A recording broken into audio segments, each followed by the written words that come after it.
Hi అండి. ఈరోజు సొందువ చేపలతో నా స్టైల్లో నెల్లూరు చేపల పులుసు అయితే చేశానండి. చాలా బాగుంది. మీరు కూడా ఒకసారి ట్రై చేయండి. ట్రై చేసి ఎలా ఉందో చెప్పండి. నాకైతే చాలా బాగా నచ్చింది.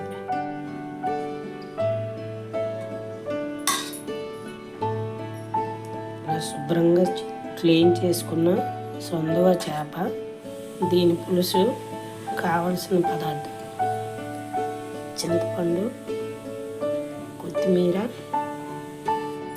ఉప్పు, కారం, అల్లం వెల్లుల్లి పేస్ట్, ఉల్లిపాయలు, టమాటాలు, పచ్చిమిరపకాయలు, కరివేపాకు.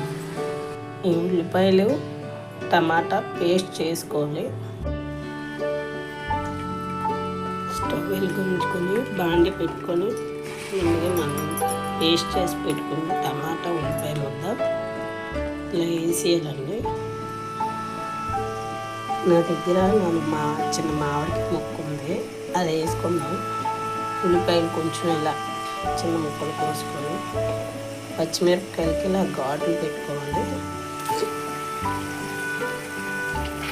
ఇది ఇలా వేగుతుంది కదా,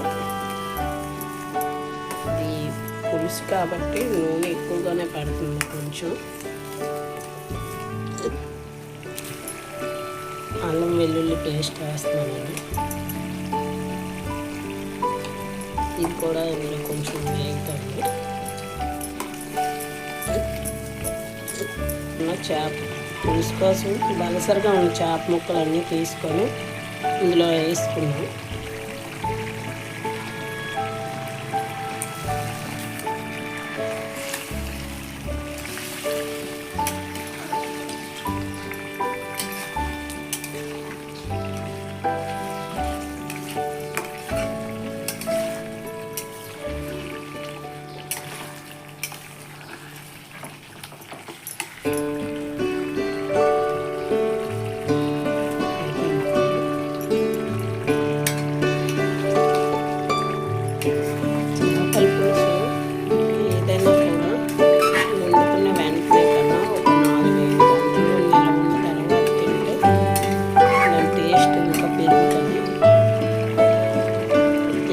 కొంచెం అలా మగ్గేలోగా పెట్టుకున్న చింతపండు పులుసు పిసికిసుకున్నాం.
ఫిష్ ఫ్రై, ఇది పులుసు ఆల్మోస్ట్ అయిపోయినట్టే. ఇప్పుడు కొత్తిమీర వేసుకున్నాం.